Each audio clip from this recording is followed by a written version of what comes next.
listening to a podcast from The Word. I have a stat waddy, Mark. Terrific. Sent in by a listener, Daniel Moss. Thanks for this, Daniel. And I've got 6 titles in front of me. 3 of them are albums by Iron Maiden. The other 3 are novels by Jeffrey Archer. Okay, are you ready? All right. Here we go. Prodigal Son, Iron Maiden or Jeffrey Archer? Yep. Are you going to tell me? Oh, I see. Okay, we're doing it always. Okay, Prodigal Son. Do you know, it's terrible. I really genuinely, you picked the right person. I'm not very good at Iron Maiden albums, and I haven't read anything by Jeffrey Archer. That's awful, isn't it? That's Iron Maiden. Iron Maiden. It's Iron Maiden, it must be. Over My Dead Body, Iron Maiden or Jeffrey Archer? That's Jeffrey Archer. The clock is ticking in this roller coaster ride of a thriller. In London, the Metropolitan Police set up a new unsolved murders unit, a cold case squad to catch the criminals nobody else can, etc., etc., etc. What a page turner. The Sins of the Father, Iron Maiden or Jeffrey Archer? Iron Maiden. Only days before Britain declares war on Germany. Harry Joyce. Hey, no. Very good. Okay. No. 2 minutes to midnight. Iron Maiden or Jeffrey Archer? It's going to have to be Iron Maiden. It is Iron Maiden. They've been underrepresented. It's Iron Maiden as you go. Paths of Glory, Iron Maiden or Jeffrey Archer? Iron Maiden. Inspired by the very good. And finally, Ken pulled on his Macintosh, stuck a gun in his inside pocket, and set out towards the cabaret. Absolutely. Oh no! And finally, seventh son of a seventh son. Is that Iron Maiden or is that Jeffrey Archer? Well, that surely is it Iron Maiden now. It is Iron Maiden. I think I've actually heard of that one. Yeah, you probably have. So thanks very much, Daniel Moss, for those. And very good work, Daniel. If anybody else has got any ideas for Stack Woody games. I should explain the derivation of Stack Woody game. Anybody who's coming to this later, we used to just make jokes about a group called Stack Woody. Once made 2 albums on John Peel's Dandelion label in the late 60s. One of which was called Bugger Off. One of them was called Bugger Off. And we used to just occasionally invoke their name just as a kind of ludicrous reminder of the halcyon days of loon pants and scoop-necked, bell-sleeved T-shirts from Kensington Market and probably clogs and so forth. It's a bit like saying the word Mornington Crescent, wasn't it? It is. It's very similar. Laughter in itself, actually. Absolutely. You just fall about the thought of just Stack Waddy. It's Mornington Crescent with patchouli oil, isn't it? It's a punctuation mark in a sentence, isn't it? It's kind of right. That's gone far enough. Stack Waddy. And anyway, people got in touch and said, are you making this up? And we said, no, we're not making this up. The thing about rock and roll is you can't make things up because, real things are even more ludicrous. Hence the Stack Waddy game where we just play with those ideas. I think they probably call them tropes nowadays, wouldn't they? The youngsters on the internet. So Mark had jabs yesterday. I had my jabs, the anti-flu and the COVID top up and so forth. I've got mine tomorrow. Did you deliver the usual Tony Hancock lines? I didn't really, but they're always going round my head. You know what I mean? Yeah. Oh, a pint is nearly an armful. Bang it in. I'm getting dizzy. I've had a syringe full of everything that's going in my time. Have you given blood before? Given? No. Spilt? Yes. Yeah.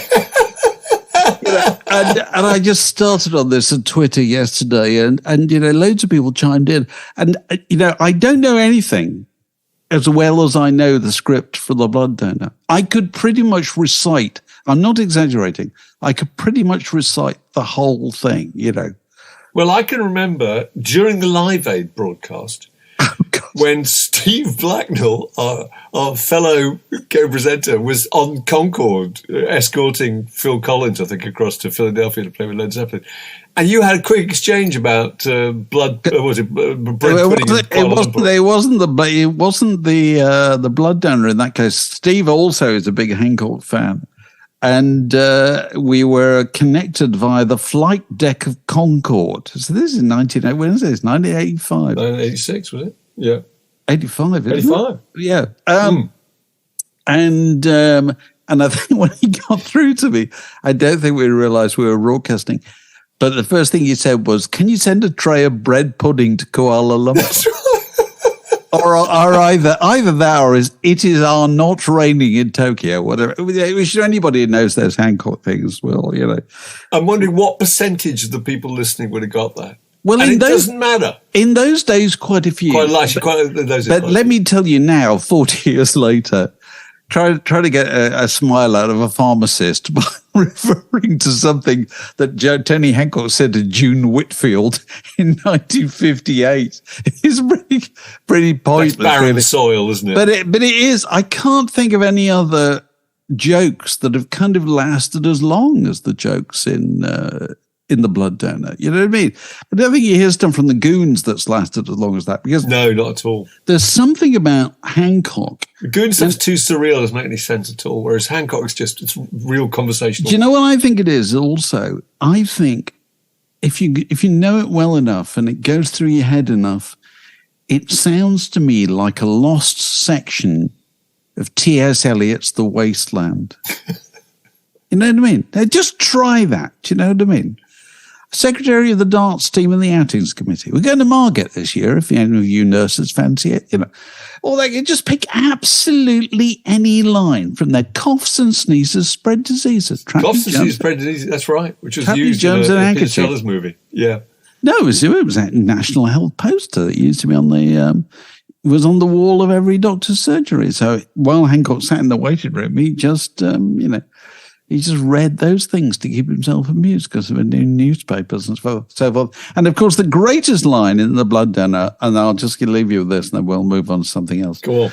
is when he's recovering, having his tea and biscuits, afterwards, recovering to Hugh Lloyd's in the next Which he used to have in those days. Which did. After a jab, they gave you a digestive and a cup of tea. If you're a blood donor, seriously, people did it to get the tea and the biscuit. That's how. But that's a net loss. That's how hard life was. Yeah, but you're down a pint of blood, which is going to take you months to replenish. That's right.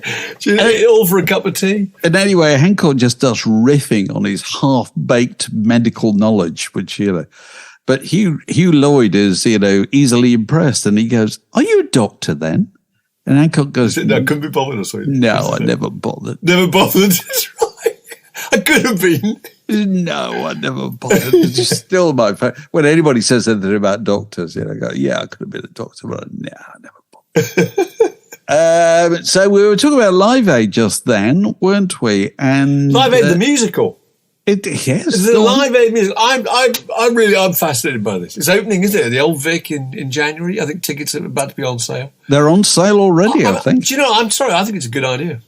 I think it's a genuinely good idea. This is John O'Farrell, isn't it? The writer, yeah. Who's he's Spinning Image. Have I got news for you? He's recently adapted Madame Doubtfire or Mrs. Madame Doubtfire, whichever we called it, into a kind of musical in the West End. Yeah.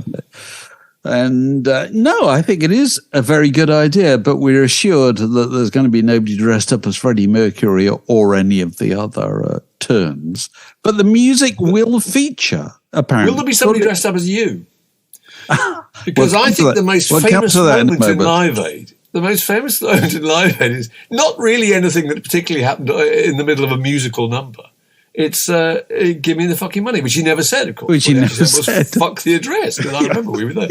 And but that's the most famous moment in the entire movie. Well, you're immortalised in the Queen film, so I'm sure you'll be there in the musical. You may even have a song and dance number, David, a bit of choreography. Come tapping on from stage left. You see, will they have to come and ask my permission, Mark?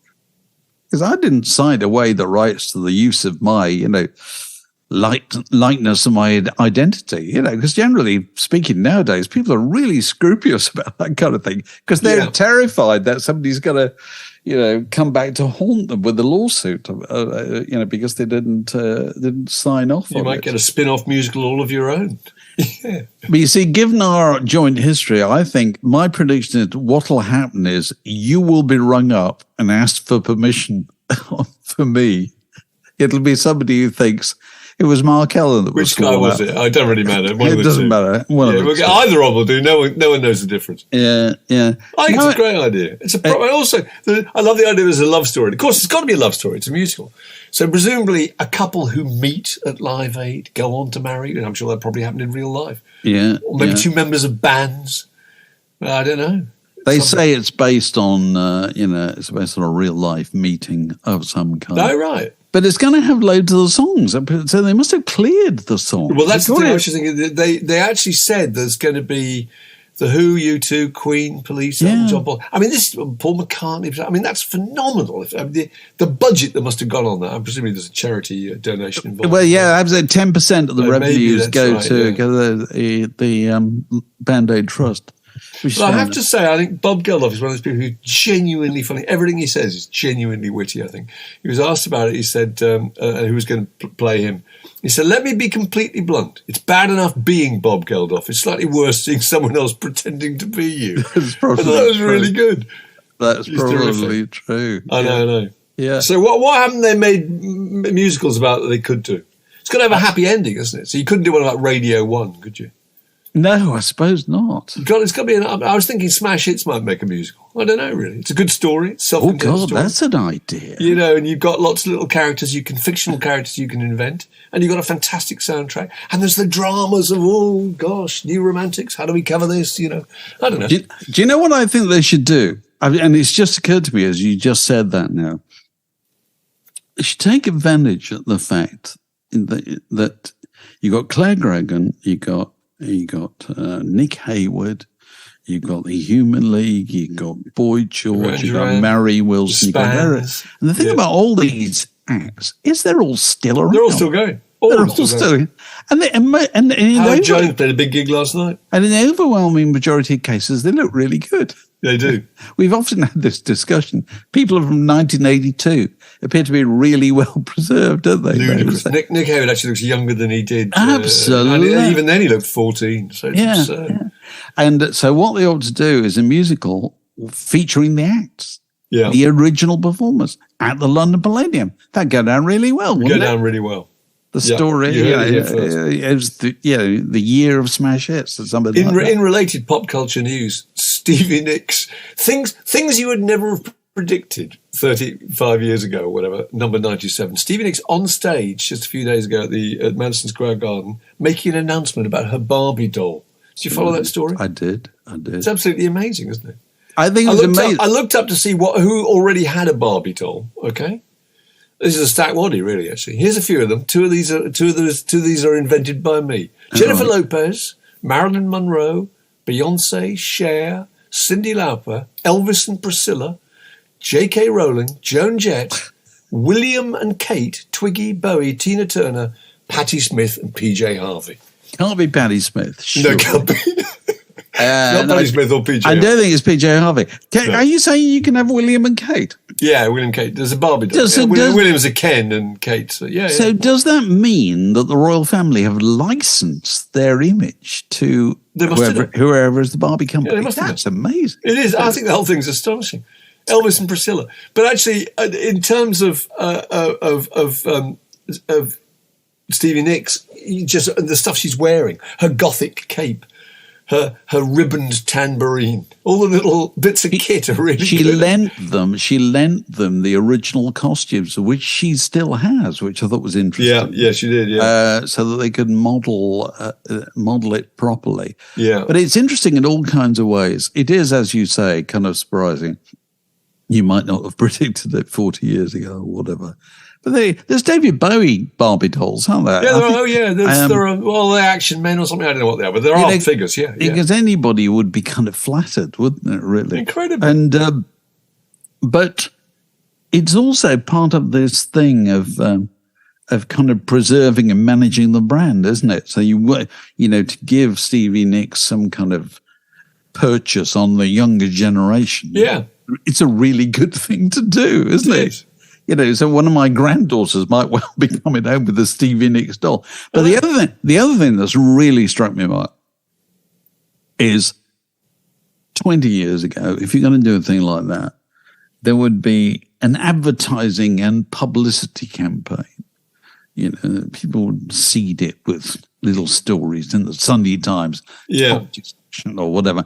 There would be interviews on breakfast television, or I don't know what.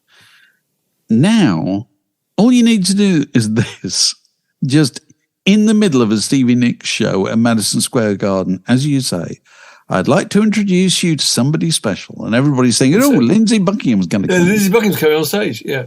And so instead, an image drops down, is projected on the back of the Stevie Nicks Barbie doll. And the whole place goes wild. And at which point, you can, that very night, go and buy one. Yeah. $55, and it'll be in your home probably the following day. I know, it's astonishing. You know, you don't need retail, you don't need anything like that. And everybody there would have tweeted it. Absolutely. And it's incredible. And so, you know, the kind of, the media, the mainstream media, as we call it, never breaks these stories anymore. Not at all. It just catches up on them. It goes, did you see what happened? Do you see what people are already excited about? We're writing about that, you know. We're not creating the lot of most newspaper reporters these days, isn't it? Most newspapers are, what happened on Twitter yesterday? Yeah. Just are. So, yes, Stevie Nicks, the Stevie Nicks Barbie doll. She says that there will never be another Fleetwood Mac reunion. I see she said that the other day because no Christine McVie. She couldn't do it without her soulmate, is I think the expression she used, which is, you know, probably true. Yeah, probably the right thing to do, actually. Yeah. So in other news, they're going to make smoking illegal for younger people. How excited would you be if you were 14 and you told that tobacco was illegal? How excited would you be to go out and get some? Very. You know, seriously, it really made me think just about the kind of cultural hold of smoking when I was a kid and a teenager. And also the kind of identification, the almost automatic, without thinking, identification of smoking with rock and roll bands. Completely. Just, it's what they did. When they weren't playing, first in bands. When they weren't playing, when they weren't playing, they were smoking. It's just simple as that. They did two things. When they didn't smoke on stage very much. I mean, that kind of happened in a showy way later on. But basically, they either played or they smoked. And, you know, and occasionally when you saw them in the studio or rehearsing, they did the two things at the same time. And so that was very attractive. That was very attractive. Or they put the cigarette in the kind of... all those clips of Dylan and the Stones and the Beatles, just never without a fag. Absolutely. Press conferences, people, all of them smoking the whole time. I can remember being about, 17 or whatever it was when I was in my first terrible groups, you know, and the thing you wanted to do, the first thing you did was, apart from just setting up your equipment, was light a cigarette and stick it in the machine heads behind the strings of your guitar stock. Because that's what everybody did, didn't they? It is. Because it was supposed to look, it was supposed to signal that I'm trying to get to the basis of what was really attractive about smoking and the reason everybody wanted to do it. So, you know, because what people do not understand nowadays, I mean, obviously people still smoke. Some people still smoke. But in those days, it was exceptional not to, wasn't it? Really? Yeah, it was. You were kind of odd if you didn't, you know. And I worked at a kibbutz when I was a kid in Israel, and part of the very small wages you got per week was 20 cigarettes a day. A day? Your wages. Yeah, your wages. A day. Yeah. Horrible Israeli cigarettes, which are absolutely unpalatable. But you got them free cigarettes. And they were meant to encourage, but being in the war, they were meant to encourage social activity. You know, somebody always had a packet of fags and then shared them around. Extraordinary. It's, you know, reminiscing about the days we used to have smash hits planning meetings. And we used to sit in a closed meeting room in Carnaby Street.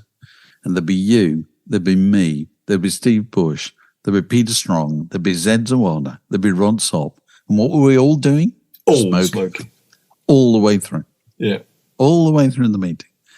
how we survived those meetings, I simply do not know. You know, if I go near anybody who smokes nowadays, even outdoors, I can kind of feel it on me. You know what I mean? I feel kind of contaminated.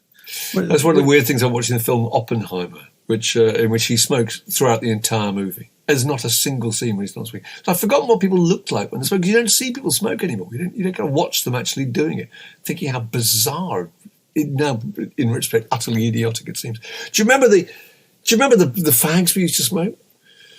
Number 6. I do. Number 6, Sovereigns. Sovereigns were 3 and 6 for 20, which I make about 17 pence a pack. Do you know how much a cigarette is now? A Marlboro now, they're 75 pence each. 15 bob. Yeah, it's £14.80 for a packet of 20. So they're now 75 pence each, and then they were 17 pence for 20. Isn't that phenomenal? It's incredible, isn't it? There was so much part of our kind of culture and our background. I was thinking this morning about we used to go on treasure hunts. Do you remember that? When you used to go on car treasure hunts, you know, before they were kind of banned because the police frowned upon them. There's too many people belting around the locality, not concentrating on the traffic because they were pursuing clues. On one occasion, you were supposed to come back with a picture of Nottingham Castle. And everybody's thinking, picture of Nottingham Castle? How the hell do you get hold of a picture of Nottingham Castle in Yorkshire or wherever you were? Of course, clever people knew that every packet of Players cigarettes had a picture of Nottingham Castle. You know what I mean? All those, you were just surrounded by those images absolutely all the time, weren't you? Capstan, Secret Senior Service. Woodbines. And, Senior Service were untipped, so they were for hard men, weren't they? Anything without a filter was hardcore. My dad smoked Players cigarettes, plain, and his brother smoked Senior Service. I don't think there was any difference between the two. It just one was blue, and the other I can't remember what colour it was. But they were both absolutely. And there was a slight difference in their kind of in the kind of snobbishness of the brand. Was Chesterfields. Oh my God! Or what Bob Hope and Bing Crosby used to smoke. Yeah, the American ones were all very. Bowie smoked Gauloises. I remember that. Freddie Mercury Marlboro. Yeah. John Lennon started on Woodbines. Then it was Gauloises Disbleu, and then it was Kent and Cool. Right. You remember and Dunhills. Keith Richards Marlboro. Yes. They're so nostalgic. Just those brand names. So album covers based on the designs of well-known cigarette brands. Salty Dog? No. Oh yes, God, yeah. Salty Dog, was that? It was. It was. Yeah, it probably was. Funny thought that one. Yeah. Yeah. Okay. Okay. The first Camel album. Oh yes. Was Camel cigarettes, wasn't it? Yeah. I don't know if they cleared it, but it was. And J.J. Cale had a record, what was it called? Shades, which was based on a Gitanes, the French brand Gitanes. Yes. And I've got in front of me, actually, a Bob Seger album from 1972, which is called Smokin OPs. And that's kind of pastiche of, I think, the Lucky Strike branding. Do you remember Smokin OPs? You remember what that stood for? I don't think I do. Other people's? Other people. Yeah, it was, wasn't it? I smoke other OPs, that's right. And of course, I never buying it. I cadge. And of course, that reminds you of just how much time, how much part of a social interactions they were. They were handed round, weren't they? Yeah. All the time. And I remember my dad occasionally handing them out to people, and they'd go, I'll take that for later. And they put it behind their ear. That's right. It's all just utterly bizarre, isn't it? It is extraordinary. When they did the sale, one of the sales of Abbey Road paraphernalia and stuff, they got quite a significant sum of money for the ashtray that used to be put next to Ringo Starr's drum kit during every Beatles session, because obviously he just sat there. He was always in the same place. Very often he was sitting around just killing time, waiting for the rest of them to get themselves sorted out. And he would just sit there and smoke and smoke and smoke, you know. And they're all going to this this kind of waist high, this pedestal ashtray. And when it was sold, I think he had to provide an affidavit to say, yes, that's the one. That's the one that I tipped 1 million Marlboros. Yes, so it really is worth $79,000. I can't imagine what anybody does with it. You know, Keith Richards once calculated how many cigarettes he'd smoked in his life. He smoked pretty much from the age of 14 onwards, and he reckoned it was somewhere in the region of 450,000 cigarettes. It's really chilling, isn't it? It is. Imagine. How did he survive? But yeah, I can still remember that. You know, just thinking about this kind of identification of smoking with kind of cool and being attractive and looking as if you didn't care. I suppose that was the point, wasn't it, really? Because, you know, when we all started to smoke when we were like 15, 16, you suddenly felt like a big guy, didn't you? You know, really, very much so. And also the thing is, you used cigarettes as gesticulation, as part of the way you smoked and you spoke rather, and to make a point, to emphasise things. There's the best smoking ever on film, I think, is High Fidelity, John Cusack. Do you remember John Cusack, who smokes throughout the entire thing and lights his cigarettes with a Zippo lighter? Oh, really? The way he smokes and the way he, is constantly exhaling smoke for emphasis and stuff, it's just absolutely classic. There are times when I watch, older films, black and white films made in the 40s and the early 50s, where there's so much smoking that completely unconsciously I find myself sniffing my clothing. Seriously, I do. I think I've been with Celia Johnson and Trevor Howard for the last hour. I must reek of, players' That cafe cigarette. where they meet is just thick with smoke. Absolutely. Well, that's the Lions Corner House, isn't it? Yeah. Where they meet there. The lady's playing the cello, I think. Yeah. God, what a great film, Brief Encounters. Fantastic. I see it once a year. Never, ever disappointing. Gets sadder, actually. It's sadder. Brilliant. So I think one of the best things about it is it's the most brilliant depiction of them rapidly falling in love, the little in-jokes they have, about the cello player. Do you remember that? Yeah. And it's the woman playing the organ in the Do you know who the cello player was? Go on. Irene Handel. No. Yes, I'm sure it is.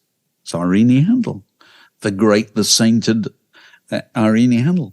Anyway, it's a marvelous film, and they will never, ever remake it because nobody would believe nowadays that they wouldn't give in to their base urges, because that's the whole deal with the film, isn't it? Which they do try to be fair, and they're thwarted. But they come away from it. They step away. They step away and think, we're glad we didn't. We go back into their lives. Yeah. Nobody would buy that idea. No, they wouldn't. Which I'm sure says a great deal about life nowadays. So I've been rereading Martin Amis's Experience, the autobiography from the late 90s, I think it came out. And, actually, I haven't reread the whole thing. I've just reread the footnotes. He had copious footnotes all the way through the book, and they're all absolutely fascinating. It's all full of stuff they just couldn't resist putting in there. And, it's fantastic. Even though it doesn't have anything to do with the narrative, but he just wants to unload it. And I was very struck by this particular thing. It obviously talks about his father a lot, father, best-selling novelist and so forth. It says, literary talent is strongly inherited. Literary stamina, however, is not. The child is productive for a while, and then the filial, this is so Martin Amis, right mouthful, filial rivalrousness plays itself out. But I thought it's a really interesting point. And I wondered how much of that applied to musicians, that, we've seen loads of whole generations of kind of sons and daughters of, particularly singer-songwriters, I think, where they clearly inherited the talent. They can play and they can sing and they can probably write songs, but they may not have inherited the stamina, which is what it really takes, isn't it? Yeah. And it always strikes me as, the classic case of this. Have you ever heard the Harper Simon albums? Paul Simon's. I have, and he's really promising, but he's sort of fizzled out, doesn't he? Made 2 albums, I think, and then just stopped. And they're quite good albums. I quite like them, except halfway through the second one, you find yourself thinking, "God, doesn't I sound like your dad?" Yeah. At which point you think, "I got to play your dad instead," And but isn't some of that just the initial rush to prove to your successful parent that you can do it? And once you've sort of proved you can do it, then some of that pulls the rug out from under your feet, doesn't it? It may be true, but because who are the people who've really outshone their parents? I think there's very few. I think it's Rufus Wainwright is one. I think he's big. Do you think he's bigger than? He's certainly commercially successful. He's certainly got a following. Certainly got a following. Miley Cyrus, I think you could say. Whitney Houston, Norah Jones, and Anusha Shankar, possibly. Nancy Sinatra, clearly not bigger than her father, but carved out a separate identity somehow. Yes, quite interesting. A little niche that's done very well for her, hasn't it? Yeah, it really has. Jacob Dylan, I think, also had, he had a hit album. He had a hit album. Eliza Carthy, I think, obviously not bigger than the sheer breadth of her father's catalogue, but very, very successful, very individual artist in her own right. But I don't know. I've got a theory about it, though, which is that it's like people who come from acting families can often act, can't they? They go on to be actors. Pretty much all of them. Yeah. It seems. Whereas people who come from musical families don't necessarily inherit that, and nor do writers. And I think a lot of that's to do. I don't know if there's anything in this. I think it's because they're two separate things. I think acting is a skill. It's a discipline that you learn. You're interpreting something that's already written, and that's a totally different thing from the compositional flair required to write songs. You could have a very famous mother or father who's a great songwriter, and you could be a brilliant musician, but you may not necessarily be able to write. And that's the fundamental difference, I think. Yeah. So with novelists, you can have a very famous mother or father writer, and you might be a good writer, which would make you a good journalist, but you may not be a good novelist. Whereas I think acting is it's a skill. Could it be compared to ballet or, I don't know, gymnastics or something? I don't know. It's a skill that you learn. It's interpreting. Yeah. So I don't know. Yeah. No, it's interesting to compare and contrast. Somebody wrote in, was it Owen Parker, I think it was, wasn't it, about David McCallum last week? Oh, yes. And made the point, which actually I completely forgotten. Yeah, it was Owen Parker. Thanks for that. Which was that David McCallum, we talked about in great length because he just died, actually, sadly, and that his dad was one of the violin players on Day in the Life. A Day in the Life, yeah. That's pretty fantastic. I was doing a thing at Henley Literature Festival this week, talking about Abbey Road, and a woman came up to me afterwards and, oh God, what she done? Her father had been a late father, had been a string player, and he played on one Beatles tune. Oh, which one? Can you remember? Was it? It wasn't Ellen. It might have been Eleanor Rigby. I can't remember. And he wasn't sure which one he played on, because it's just a job. They just go in and do it, and then they move on to the other thing next door, kind of thing. But of course, in the fullness of time, that becomes the most famous thing that they're known for. Which is kind of disrespectful to them as musicians. Well, it's the Michael Gambon thing, isn't it? Harry Potter actor dies. It's that. The Word Podcast, prime cuts of popular culture served fresh each week. More from the mailbag. I feel I ought to pass on this from Craig Tigwell. He says there's a fantastic Bon Scott era AC/DC tribute band in Melbourne with a female singer called AC/DC. Very good work. Goalie was off his line. I just couldn't resist a shot. That's very that's good. Brilliant. That's really very good. So if you're a Patreon supporter, you can join us on Friday evenings for our quiz. The weekend starts with our quiz at 6:00. And the quiz is basically 10 picture clues which could lead you to the identity of a well-known album. Used to be an act, it's now an album. And people take part via Zoom. You know, if you haven't taken part and you're a Patreon supporter, please, come along. Don't be shy. Nobody's humiliated or anything like that.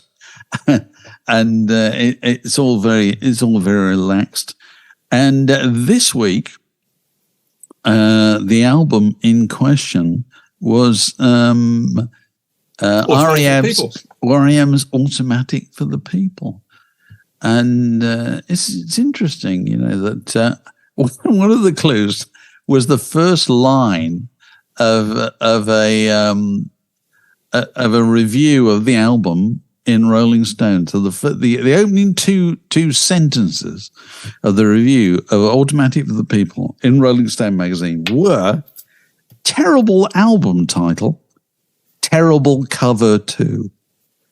Now, I thought that was a case of a hack desperately trying to think of some snappy way to start something.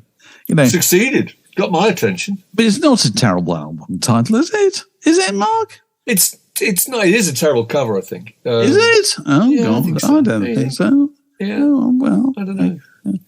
And anyway, I've got and then another clue was when it went in the UK chart and at number 1, what were the 4 albums behind it? And they were Peter Gabriel's So. It's a record I'd forgotten about, really. ABBA Gold, Tubular Bells 2. It's amazing to think that Tubular Bells 2, so this is what, 1994, is it? Something like that. That got into the chart. That was number 4. And finally, Timeless, the hits of Michael Bolton.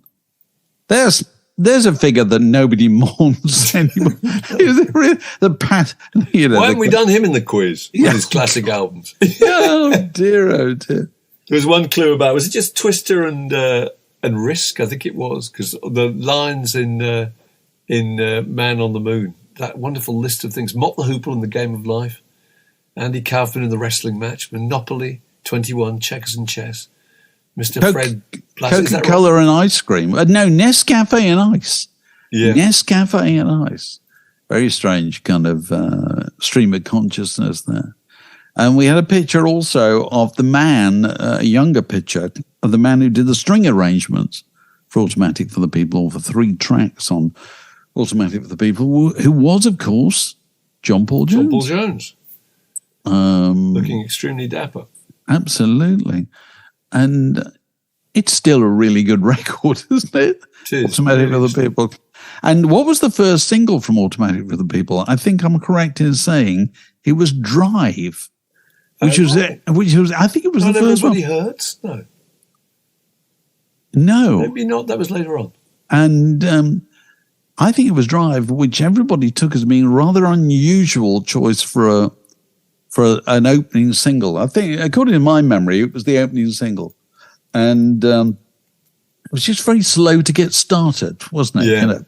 But a great record when you became accustomed to it.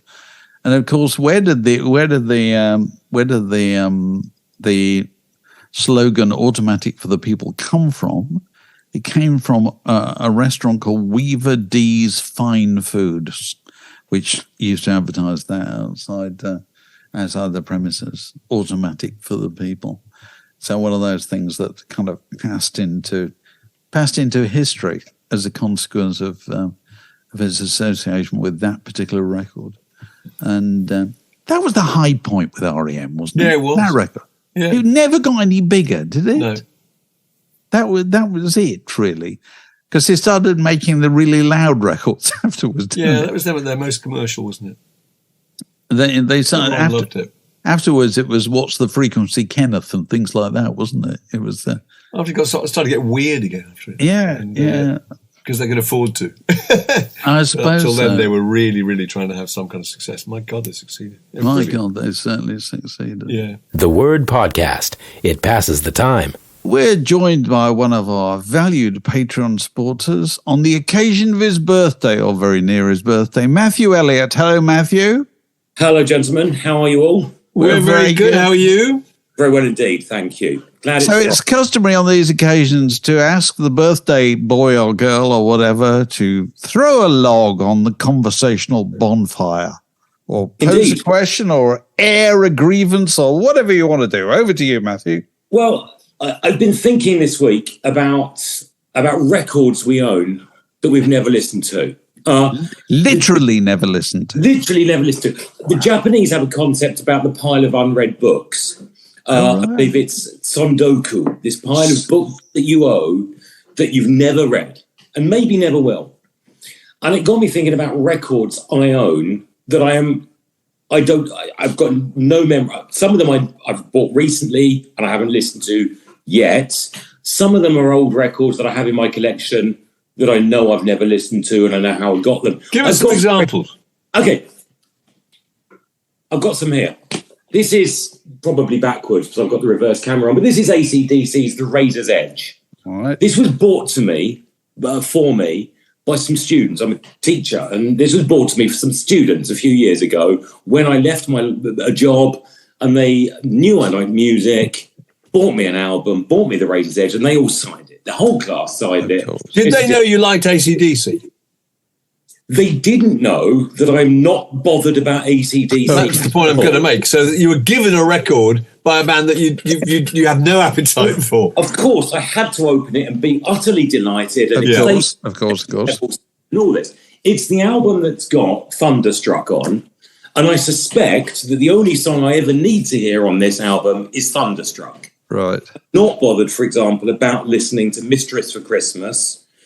I don't think I need to hear Got You by the Balls. And I'm not sure. Well, I know I'm precisely sure exactly what Goodbye and Good Riddance to Bad Luck is going to sound like. I don't think I'm ever going to listen to The Razor's Edge. No, it'd be much better not to. Just imagine it. Right. What ruin it by listening to it. What a changed world we live in where school children buy somebody an AC/DC record. Unimaginable. That's one that was a gift, which is a touching gift, will remain in the collection, but it's never going to get listened to. Then I've got albums that I've literally got no idea what they're doing here. I have no memory of buying them. For example, Vangelis, Heaven and Hell. I was going through the records the other day. I have no memory of buying this. I don't know how it got here.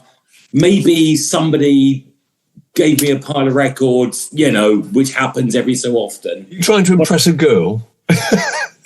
Just leave it casually scattered around your living room. Nobody ever impress anyone. I'm not. I mean, again, we've all heard Vangelis before. I suspect this is more of the same. Possibly, I just watched Blade Runner, or he did do Blade Runner, didn't he? But possibly I just watched Blade Runner and thought, maybe I need some Vangelis in my life. But I've literally no memory of this record ever. Okay, that's that. Yeah. Then there's records I remember buying, but for some reason, again, so the DBs. Oh, right, yeah. Good band. When I was going through an REM phase, I seem to remember them having some REM link. Yeah, they are. Peter Holzapfel. And yeah, absolutely. Yeah, okay.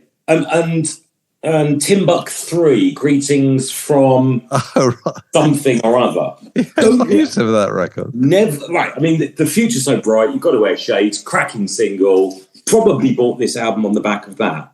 But I don't recall ever having listened to this album. Yeah. And it's possibly the kind of album that if I was going to clear out the record collection, would go. Well, you see, I think you should be careful about doing this because my theory is there are certain records you're never supposed to be parted from. And I've had an experience of this going more than on one occasion. what I've thought to myself, oh, God, somebody's talking about a record made about 30 years ago. I thought, do you know, I think I once had that record. I haven't listened to it this century or whatever. And I go looking, and there it is. And there it is. Okay. And then you play it, and it turns out to be really good. And that's a lovely thing. And let me tell you what's really frustrating is if you've let it go. If you let it go and then you want it, it's like your mother always told you, you know what I mean? And I'll be having a conversation with somebody say, have you ever heard the DB's Repercussions? It's an album that will change your life. It is genuinely a brilliant record. Oh, is it? Trust me, I love that record. Well, there's the band. You see, that's actually happened on this occasion. So Mark Allen has told you shouldn't let it go. No, it's simply brilliant record. You know, absolutely. Absolutely. And then you'll only end up buying a kind of... heavy version of a reissued kind of record store day copy for £55 or something that you once let go for never to nothing. Okay. Yeah. So Mark's got something. You got something. I was thinking about this afternoon because you sent us an email about it. And I was looking through my records and I found one. And I found an amazing thing about it. This is the record, okay? It's called Hard Rock by the Equinox. Now, I bought this a while ago. I can't remember how long ago. It came out in 1973. I thought I'd look up to see a bit about this group because I've never played it. I just thought it was an interesting cover, you know.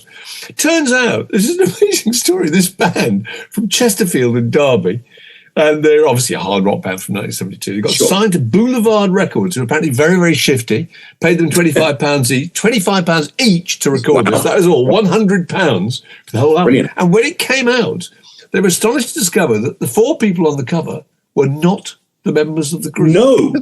Not one of those people is a member of Equinox.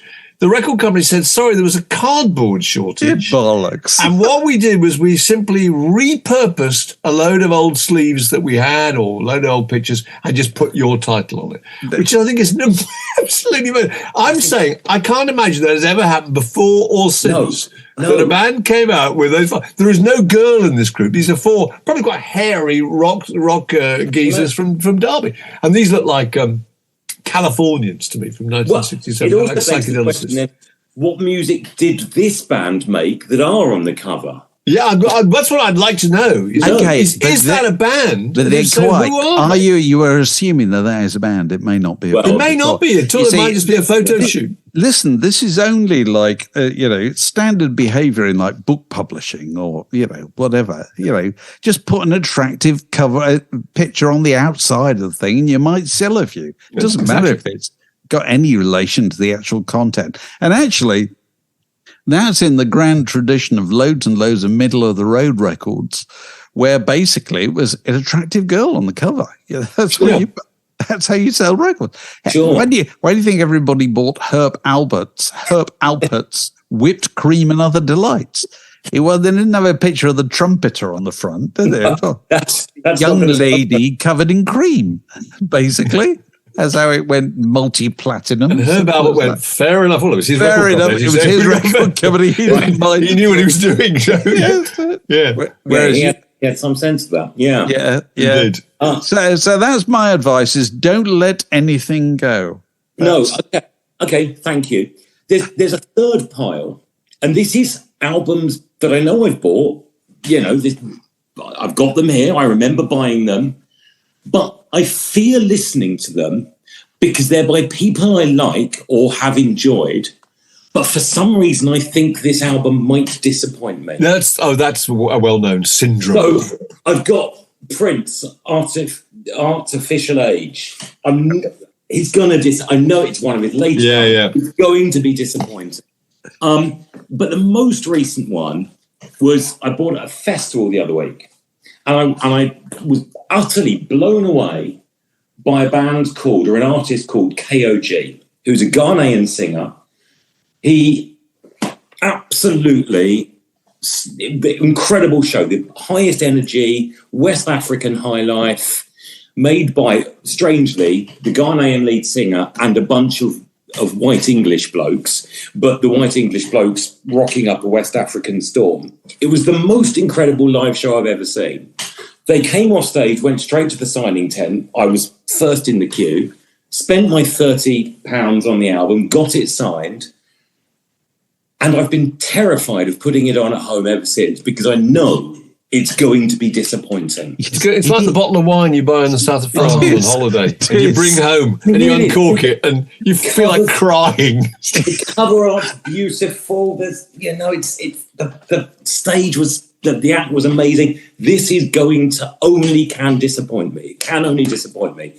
I don't know what I'm looking at it now, just feeling a little. Okay, well, my advice here, I'm going to play Dr. Rock in this particular. My considered opinion is don't let it go. No, hang on to it. Give it 10 years, then just try it.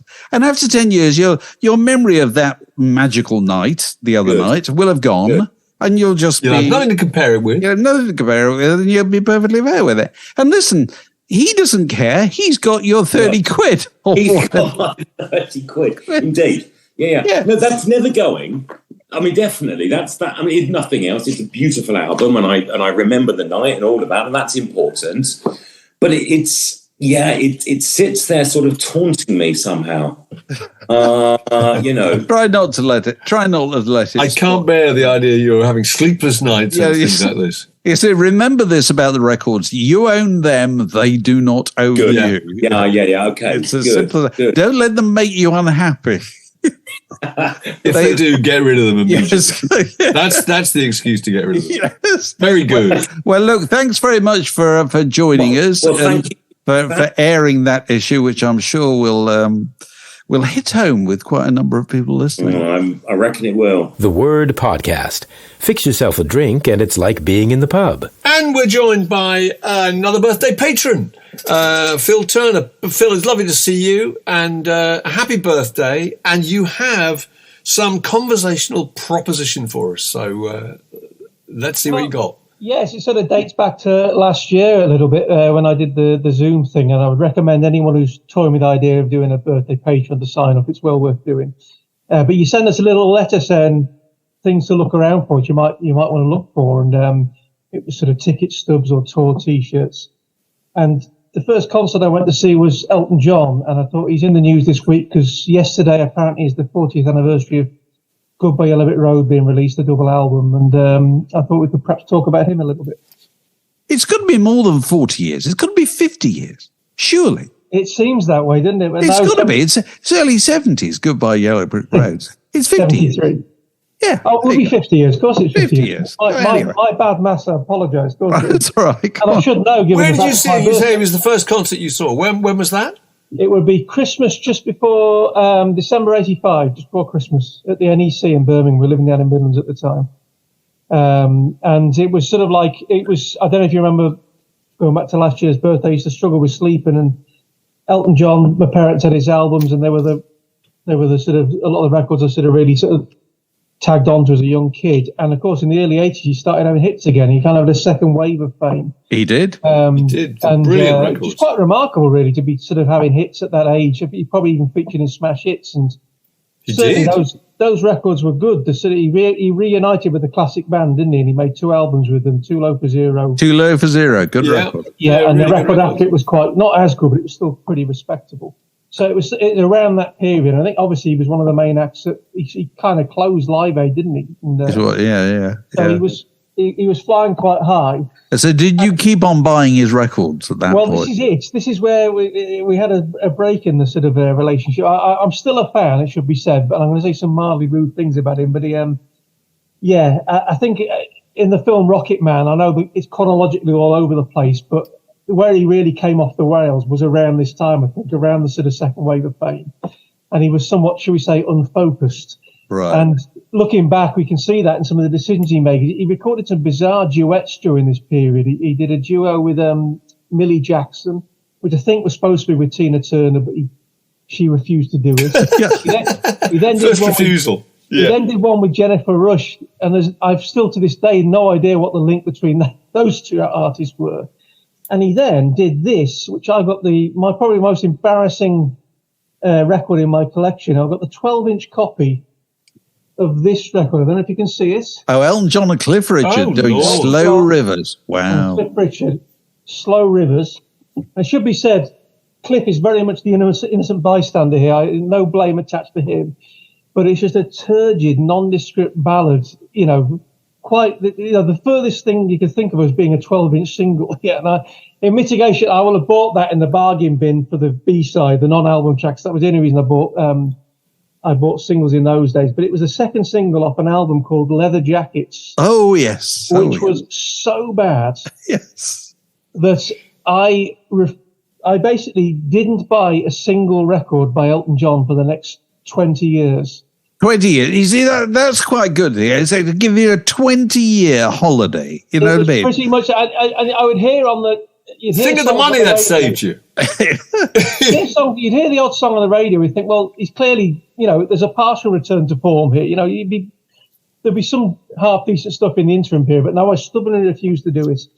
And it was, don't get me wrong, loads of acts we'll all have bought records by acts which are they bring out a poor album. You take the rough with the smooth. It wasn't so much that.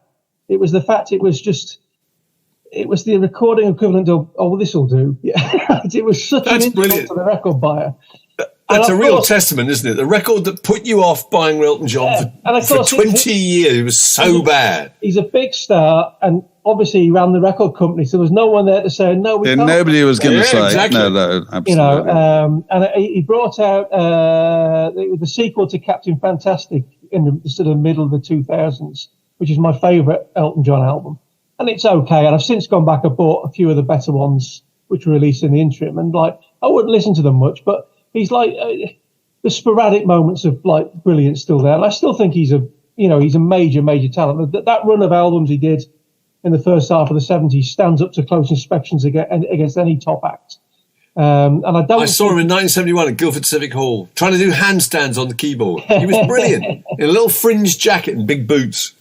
Yeah, no, he's a great actor. And I just think it's funny because obviously Glastonbury happened this year, and it was viewed this great triumph. But I still think there's a slight he's viewed slightly differently here as opposed to elsewhere, because I think clearly he's a bit of a national treasure now, but I'm still not sure he's necessarily get the respect he deserves.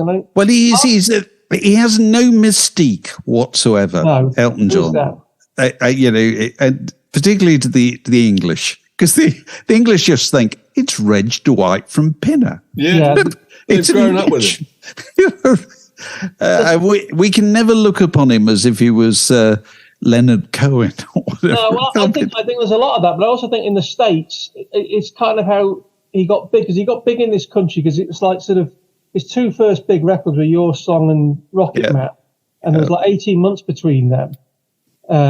Whereas in the States, he was an albums act to begin with.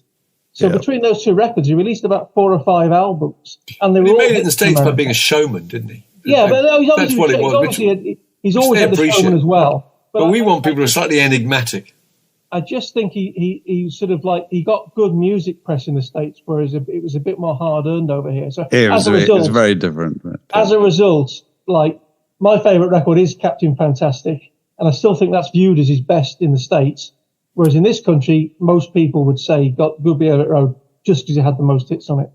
Well, I'm just going to say one thing about Captain Fantastic, because I went to see him at Wembley Stadium in whatever year that came out, 74, 75.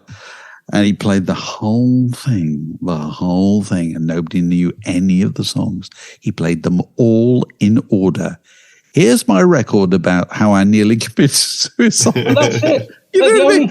In front of ways of open space, you get 8,000 people sitting on the on the only single off that album was a 5.5-minute song about trying to commit suicide, which is a really good record. That's a brilliant record. It's probably, I would be prepared to say, it's his best record. Someone saved my life tonight. It's fantastic. This is what I keep trying to say to you. Don't be put off by that live show, because the whole album's like that. Yeah. Right? Side one is probably his only album which works as a piece. Yeah, side one and side two are all meant to go together. But a suicide song, and of course it was not only just that. It was after the Beach Boys had they've been on just before him, haven't they? Doing all the hits and absolutely blown. They had the Queen at Live Aid moment for the absolutely. And now a bloke at the piano singing a load of songs about suicide. It's not really what you feel like. Anyway, look, lovely to talk to you, Phil. And, it's always good to talk about Elton, and I'm sure you've stirred up a lot of memories amongst the listening faithful. And we'll all be going home to listen to Captain Fantastic and the Brown Dirt Cowboy. And has anyone else just had a complete backlash against an artist they love like that? Right, yes. Has anybody walked out in a huff and say, all right, I'm going to leave you for 20 years? For 20 years, I'm not coming. I'm taking my bat home. I'm going home to mother, and I'm taking the kids. Yeah, you didn't break my heart. You just took me for granted, which is much Well, I'm so glad there's a happy ending. This podcast was brought to you by The Word.